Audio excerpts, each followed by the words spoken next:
বাসর ঘরে বাবু যখন প্রিয়াকে আদর করতে যাবে ঠিক তখনই বাবুর চোখ পড়ল প্রিয়ার বুকের উপর। বাবু লক্ষ্য করলো প্রিয়ার বুকে একটা ক্ষত চিহ্ন। প্রাপ্তবয়স্ক যে কেউ এই চিহ্নটার মানে বুঝতে পারবে। বাবু চমকে উঠে প্রিয়ার উপর থেকে উঠে বসে। প্রিয়া বাবুর এমন কাণ্ড দেখে শোয়া থেকে উঠে বসে শাড়ির আঁচল দিয়ে বুক ঢেকে বলল, কি হয়েছে আপনার? আপনি থেমে গেলেন যে? বাবু নিজেকে সামলে নিয়ে বলল, না মানে তেমন কিছু না। তাহলে আপনি আমাকে আদর করতে গিয়ে থেমে গেলেন কেন? বাবু কি বলবে কিছুই বুঝতে পারছে না। বাবু প্রিয়ার বুকের ক্ষত চিহ্নটা বারবার আর চোখে দেখার চেষ্টা করছে। বাবু মনে মনে ভাবছে, এজন্যই আমি এত আধুনিক মেয়েকে বিয়ে করতে চাইনি, যে মেয়েগুলো আধুনিকতার নামে নিজেদের শরীরের মূল্য দিতে জানে না। ফ্রি ফ্রেন্ড সার্কেলের মাঝে চলাফেরা করতে গিয়ে তাদের শরীর বিনিময় করা যেন কোনো পাপের না। তাই তো আমি সেদিন বাবাকে কত করে বুঝিয়েছিলাম।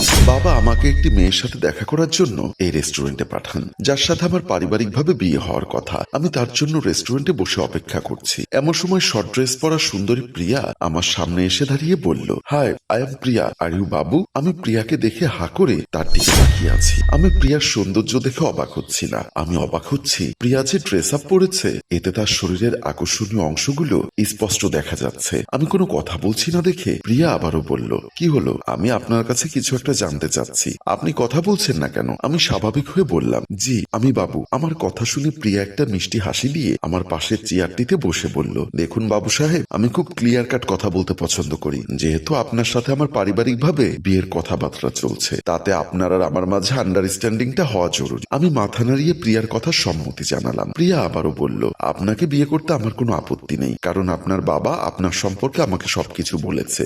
আমার ব্যাপারে আপনার যদি কোনো কিছু জানতে ইচ্ছা করে আমাকে সরাসরি বলতে পারেন। আমি বললাম, বাবা আপনার সম্পর্কে আমাকে বলেছে, কিন্তু কেন যেন মনে হচ্ছে বাবার কথার সাথে আপনার চলাফেরার কোনো মিল নেই। প্রিয়া আমার দিকে চেয়ে একটু হাসি দিয়ে বলল, কোন দিক থেকে অমিল পেয়েছেন যদি একটু বলতেন। আমি প্রিয়ার কথার উত্তর না করে চুপচাপ বসে রইলাম। প্রিয়া আবারও বলল, বাবু আমি খোলাখুলি ভাবে কথা বলতে পছন্দ করি। আমার কোনো বয়ফ্রেন্ড নেই। জীবনে প্রেম ভালোবাসা করে সময় নষ্ট করার মতো সময় আমার হাতে নেই। যাকে বিয়ে করব তাকে আমার হৃদয়ের সব ভালোবাসা উজাড় করে দিব। বলেই প্রিয়া আর কোনো কথা না বলে রেস্টুরেন্ট থেকে বেরিয়ে গেল। আমি নির্বাক করে রেস্টুরেন্টে বসে ভাবছিলাম প্রিয়ার কথা। রাতে আমি আর বাবা ড্রয়িং রুমে বসে গল্প করছিলাম। এমন সময় আমি আমতা আমতা করে বাবাকে বললাম, বাবা আমি এই মেয়েটাকে বিয়ে করতে পারবো না। কেন? এই মেয়েটার সমস্যা কোথায়? মেয়েটাকে দেখতে কালো কুচ্ছি না বাবা? তাহলে সমস্যা কোথায়? আসলে বাবা মেয়েটার চলাফেরা, তার ড্রেস আপ আমার ভালো লাগেনি। কি হয়েছে আমাকে সরাসরি খুলে বল। বাবা মেয়েটার ড্রেস আপ দেখে আমার মনে হয়েছে মেয়েটা সংসারী হবে না। আর তাছাড়া তুমি তো ভালো করেই জানো আমি খুব সাধারণ একটা মেয়েকে বিয়ে করতে চাই। আরে পাগল, শহরের মেয়েরা তাদেরকে শহরের কালচারে মানিয়ে নিয়ে চলাফেরা করতে চায়। তুই কি দেখিস না ইউরোপ আমেরিকাতে মেয়েরা কিভাবে চলাফেরা করে?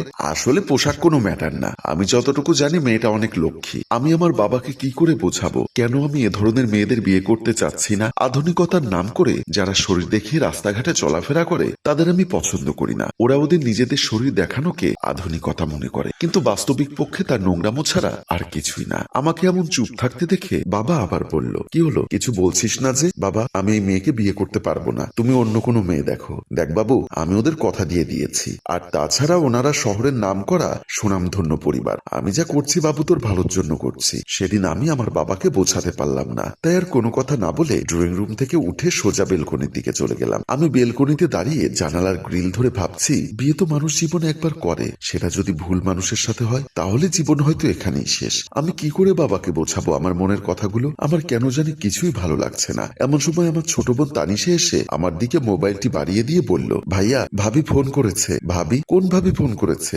আরে ভাইয়া আমাদের নতুন ভাবি প্রিয়া ভাবি ফোন করেছে। তানিশার মুখে প্রিয়ার নামটি শুনে আমি চমকে উঠলাম। আমি অবাক দৃষ্টিতে তানিশার দিকে চেয়ে আছি। তানিশা বলল, আরে ভাইয়া ভাবি লাইনে আছে, তুমি কথা বলো। বলেই তানিশা দৌড়ে রুম থেকে বেরিয়ে গেল। আমি ফোনটি হাতে নিয়ে হ্যালো বলতে ফোনের ওপাশ থেকে প্রিয়া একটা হাসি দিয়ে বলল, কি হলো এত অবাক হওয়ার কি আছে? আমি কি আপনাকে ফোন করতে পারি না? আমি আমতা আমতা করে বললাম, কেন না, অবশ্যই পারেন। রাতের খাওয়া দাওয়া হয়েছে বুঝি? জি খেয়েছি। আপনি খেয়েছেন? জি রাতের খাওয়া দাওয়া শেষ করে তারপর আমি তানিশার ফোনে কল দিয়েছি। আমি আর কোনো কথা বললাম না। আমাকে নিশ্চুপ থাকতে দেখে প্রিয়া বলল, আপনি কি আমার সাথে কথা বলতে ইতস্ত বোধ করছেন? না না বলুন, কি জানতে চাচ্ছেন? আপনার ব্যাপারে জানার আমার কিছু নেই, যতটুকু জেনেছি তাতেই আমার চলবে, বাকিটা না হয় বিয়ের পর জেনে নিব। বাই দা ওয়ে আমি যে কারণে ফোন করেছিলাম। জি বলুন, কেন ফোন করেছিলেন? তার আগে বলুন আমি যে কথাটা বলবো সেই কথাটা আপনি রাখবেন তো? আমি কোনো চিন্তা না করেই বললাম, রাখবো। বলুন। কাল বিকাল 5টায় রেস্টুরেন্টে চলে আসবেন, আপনার সাথে আমার কিছু ইমার্জেন্সি কথা আছে। তাহলে এখন রাখলাম, গুড বাই। বলে প্রিয়া ফোনটি কেটে দিল। আমি আবারও ভাবনায় পড়ে গেলাম। মেয়েটা আসলে আমার কাছে কি চাইছে। মেয়েটার চলাফেরা, তার গেটআপ, তার স্ট্যাটাস দেখে কেমন অহংকারী মনে হলেও মনের দিক থেকে মনে হয় মেয়েটার ভেতরে অনেক মায়া আছে। কিন্তু দিন শেষে এরকম আধুনিক মেয়েদের আমি পছন্দ করি না, কারণ এরা আধুনিকতার নামে নিজেদের সমাজে যেভাবে ইস্টাবলিশড করে তা সমাজে বিশৃঙ্খলা সৃষ্টি করা ছাড়া আর কিছুই না। কলিং বেলের শব্দ শুনে দরজা খুলে দিল বাবা। বাবা দরজা খুলে দিতেই রুমে প্রবেশ করলো আমার হবু বধূ প্রিয়া। প্রিয়া রুমে প্রবেশ করে বাবাকে পায়ে ধরে সালাম করলো। বাবা প্রিয়াকে জড়িয়ে ধরে বলল, মা কেমন আছো? বাসার সবাই ভালো আছে তো? জি আঙ্কেল, আমরা সবাই ভালো আছি। আপনি ভালো আছেন আঙ্কেল? এই তো আর মা, বুড়ো বয়সে যতটুকু ভালো থাকা যায়। তা কি মনে করে আমাদের না জানিয়ে আসতে হলো যে?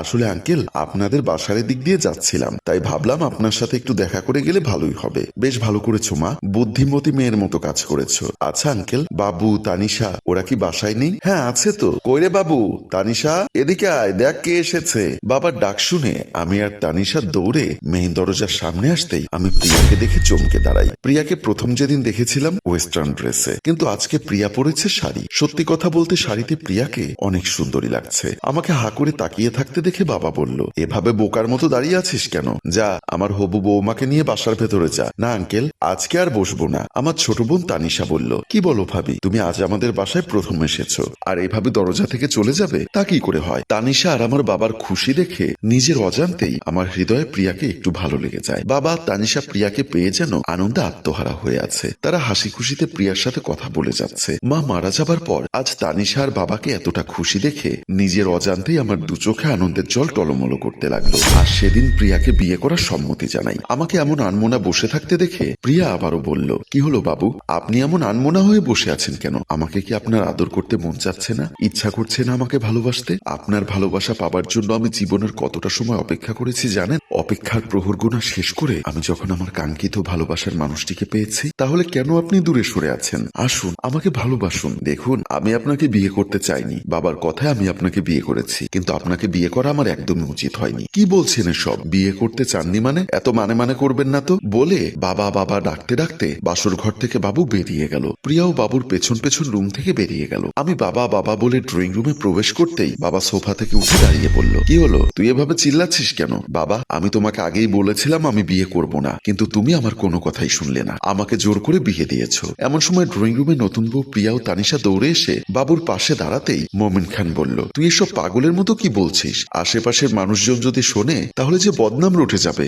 সেটা কি বুঝতে পারছিস? বাবা, এখন এসব ভাববার সময় নেই, আমি এই বিয়ে মানি না, এক্ষুনি আমি ডিভোর্স দিব। ডিভোর্স মানে? সমস্যাটা কি সেটা তো বলবি। বাবু তার বাবার সামনে কি করে বলবে কিছুই বুঝতে পারছে না। বাবুকে চুপ থাকতে দেখে তানিশা বলল, কি হলো ভাইয়া, চুপ করে দাঁড়িয়ে আছো কেন? কি হয়েছে সেটা তো বলবে। বাবু আর কোনো কিছু চিন্তা না করে উত্তেজিত হয়ে প্রিয়ার শাড়ির আঁচলটা বুক থেকে টেনে নিচে ফেলে দিয়ে প্রিয়ার বুকের ক্ষত চিহ্নটা দেখিয়ে বলল, এই যে দেখো তোমরা আমাকে কেমন মেয়ে বিয়ে করিয়েছো। বাবুর এমন কাণ্ড দেখে মোমিন খান তানিশা মাথা নিচু করে দাঁড়িয়ে আছে। প্রিয়া লজ্জায় অপমানে কান্নামাখা কণ্ঠে বলল, বাবু, আপনি যেটা মনে করেছেন আসলে বিষয়টা সবার সামনে না বলে আমাকে একান্ত জিজ্ঞাসা করতে পারতেন। আসলে আমার বুকের এই ক্ষত চিহ্নটা হচ্ছে আমার জন্মদাগ, যেটা আমার জন্মের থেকে এখানে ছিল। আসলে বাবু, আমরা কোনো কিছু চিন্তা না করে সন্দেহের উপর ভিত্তি করে অনেক কিছুই করে ফেলি। প্রিয়ার মুখে এমন কথা শুনে বাবু মাথা নিচু করে দাঁড়িয়ে রইল। প্রিয়া আবারও বলল, ঠিক আছে বাবু, আপনি যদি আমাকে মেনে নিতে না পারেন তাহলে আমি চলে যাচ্ছি। বলে যখন প্রিয়া চলে যেতে চাইল, বাবু প্রিয়ার হাতটি ধরে বলল, দাঁড়াও প্রিয়া, আসলে আমার বুঝতে ভুল হয়ে গেছে, প্লিজ প্রিয়া, তুমি আমাকে ক্ষমা করে দাও। সম্মানিত ভিউয়ার্স, কখনো কখনো আমরা চোখে যা দেখি তা সত্য নাও হতে পারে, তাই যা কিছু করবেন ভেবেচিন্তে করবেন। গল্পটির রচনা ও পরিচালনায় মোশাররফ হোসেন মৃদুল।